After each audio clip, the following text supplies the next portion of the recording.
अस्सलाम वालेकुम। मैं महाभारत तबस्सुम। आज की इस वीडियो में मैं बात करूँगी फाइलम प्रोटोज़ोआ से बिलोंग करने वाले मेंबर्स के बारे में और उनके जनरल कैरेक्टरिस्टिक्स के बारे में। क्यों अमीबा को, पैरामीशियम को, यूग्लिना या मोनोसिस्टिस को फाइलम प्रोटोज़ोआ में रखा जाता है। जब आप फाइलम प्रोटोज़ोआ के जनरल कैरेक्टर्स के बारे में पढ़ेंगे तो आपको ये क्लियर हो जाएगा कि इनको इस फाइलम में रखने की क्या वजह है। तो आइए फोकस करते हैं फाइलम प्रोटोज़ोआ पे। सबसे पहले फाइलम प्रोटोज़ोआ के कुछ मेंबर्स जो आप पढ़ चुके हैं, उसमें है एंट अमीबा हिस्टोलिटिका, यूग्लिना विर्टिस, पैरामीशियम और मोनोसिस्टिस। तो इनको दिमाग में रखिएगा। इसी के आधार पे हम फाइलम प्रोटोज़ोआ के जनरल कैरेक्टरिस्टिक्स को देखते हैं। इनमें जो सबसे पहला कैरेक्टरिस्टिक है कि ये किंगडम प्रोटिस्टा से बिलोंग करते हैं। इसके अलावा इनको ए सेलुलर या नॉन सेलुलर समझा जाता है। एक बच्ची ने मुझसे पूछा था कि ए सेलुलर का मतलब क्या होता है और नॉन सेलुलर का मतलब क्या होता है। तो ए इसका मतलब होता है एब्सेंट और नॉन का भी मतलब एब्सेंट के सेंस में होता है, तो जिनमें सेल लेवल नहीं पाया जाता है। जहाँ तक मैं समझती हूँ कि इनमें सिंगल सेल पाया जाता है, क्योंकि एक सेल में वो सारी एक्टिविटीज़ देखी गई है, पूरी की पूरी बॉडी एक्टिविटीज़। तो फाइलम प्रोटोज़ोआ को एसेलुलर या नॉन सेलुलर ऑर्गेनिज्म समझा जाता है, जिसमें ये देखा गया है कि इनकी बॉडी प्रोटोप्लाज्म की एक मास की बनी होती है, जिनको एसेलुलर या नॉन सेलुलर एनिमल्स कहा जाता है। अगर हैबिटेट की बात करूँ तो हैबिटेट में ये देखा गया है निवास स्थान। हैबिटेट का मतलब होता है निवास स्थान, यानी कि ये रहते कहाँ हैं, है ना। तो हैबिटेट में ये देखा गया है कि ये मोस्टली एक्वेटिक होते हैं। एक्वेटिक का मतलब होता है पानी में रहने वाले, ओके। या फिर ये फ्री लिविंग होते हैं, पानी में भी रहते हैं, तो ये या तो फ्री लिविंग होते हैं यानी स्वतंत्र रूप से पानी में रहते हैं, या फिर पैरासिटिक होते हैं। पैरासिटिक का मतलब होता है कि एक ऑर्गेनिज्म, कोई एक ऑर्गेनिज्म दूसरे ऑर्गेनिज्म की बॉडी पे रहता है और साथ ही साथ उससे अपना फूड लेता है और उसको नुकसान भी पहुंचाता है, तो इसको पैरासिटिक कहा जाता है। एज जनरल आपको पैरासिटिक टर्म समझने के लिए एक एग्जांपल ले लो मॉस्किटो का। मॉस्किटो आपकी बॉडी से ब्लड लेता है और साथ ही साथ आपको कुछ पेन या ईचिंग क्रिएट करता है, तो इसका मतलब मॉस्किटो हमारे साथ एक पैरासिटिक रिलेशनशिप में रहते हैं। तो यहाँ पे मॉस्किटो की बात नहीं की जा रही, यहाँ पे पैरासिटिक टर्म की बात की जा रही है कि पैरासिटिक का मतलब होता है कि एक ऑर्गेनिज्म दूसरे ऑर्गेनिज्म की बॉडी में रहता है और वहाँ से अपना फूड भी लेता है और साथ ही साथ उसको नुकसान भी पहुंचाता है। जैसे मैं बात कर दूँ मोनोसिस्टिस की।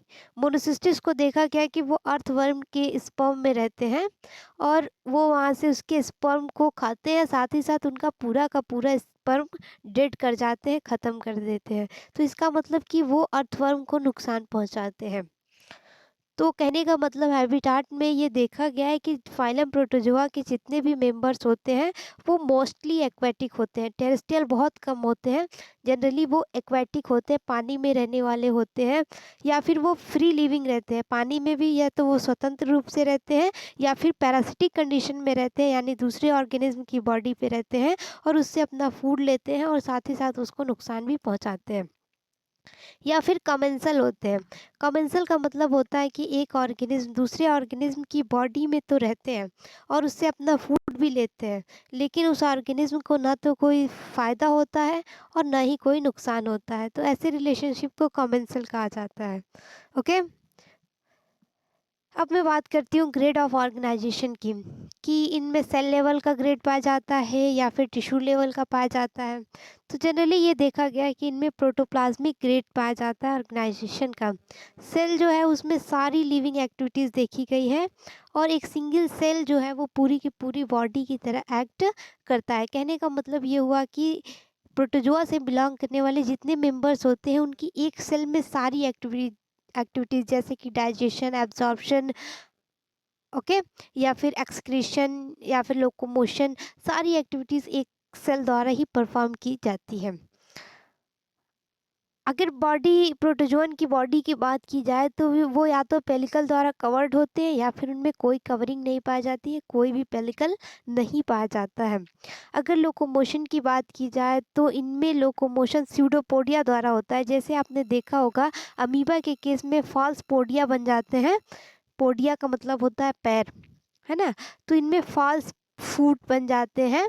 तो फॉल्स फॉल्स मतलब ट्रू फॉल्स के सेंस में, यानी कि टेम्प्रोरी रूप से कुछ पोडिया बनते हैं और इस पोडिया द्वारा लोकोमोशन होता है।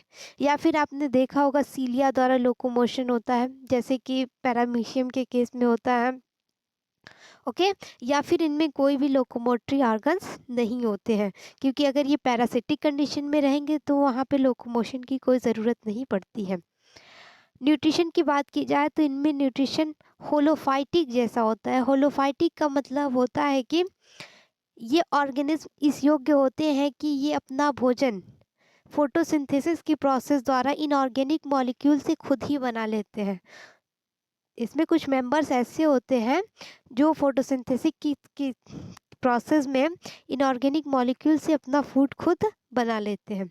या फिर होलोजोइक टाइप का होता है। होलोजोइक जैसा कि एनिमल्स में होता है, जैसे जिसमें इंजेशन होता है, डाइजेशन होता है, एब्जॉर्प्शन होता है, फिर इजेशन होता है। तो इस तरह की भी न्यूट्रिशन देखी गई है, जैसे कि मैंने आपको इससे पहले वाले वीडियो में बताया था पैरामीशियम के न्यूट्रिशन के बारे में। उनका न्यूट्रिशन होलोजोइक टाइप का होता है।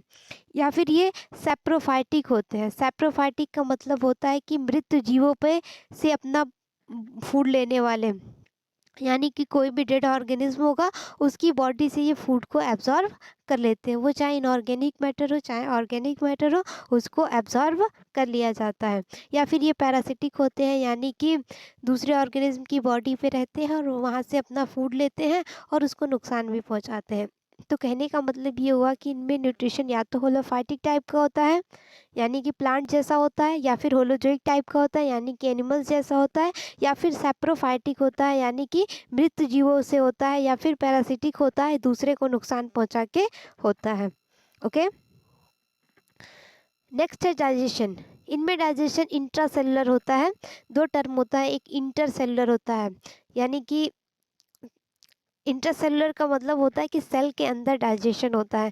जैसे कि आपने पैरामीशियम के केस में देखा था कि फूड वैक्यूल में डाइजेशन हो रहा है। फूड वैक्यूल साइक्लोसिस के प्रोसेस द्वारा पीछे से आगे की तरफ आ रही है और उसी में डाइजेशन हो रहा है। तो कहने का मतलब इनमें डाइजेशन सेल के अंदर होता है, इसलिए ये इंट्रासेलुलर डाइजेशन पाया जाता है। रेस्पायरेशन। रेस्पायरेशन का मतलब होता है कि कार्बन डाइऑक्साइड और ऑक्सीजन का एक्सचेंज। तो इनमें कार्बन डाइऑक्साइड और ऑक्सीजन का जो एक्सचेंज होता है, आदान प्रदान होता है, वो इनकी जनरल बॉडी सरफेस द्वारा होता है।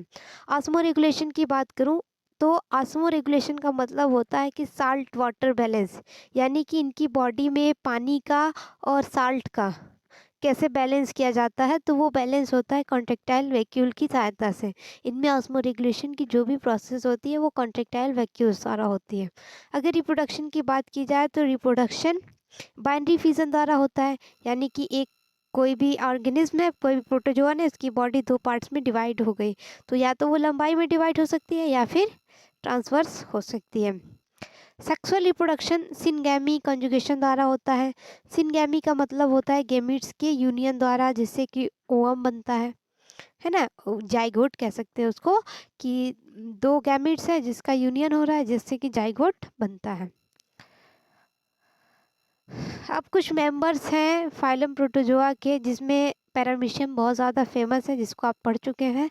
यूग्लिना है, अमीबा है, यहाँ पे हमने एंटमीबा एस्टोलेटिका को पढ़ा है।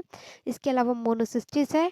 ट्राइपैनोसोमा भी इम्पॉर्टेंट होता है, एग्ज़ाम में शॉर्ट नोट पूछे जाते हैं इस पे भी। तो आई होप कि प्रोटोजोआ के जनरल कैरेक्टर को समझने में कोई दिक्कत ना हो आपको।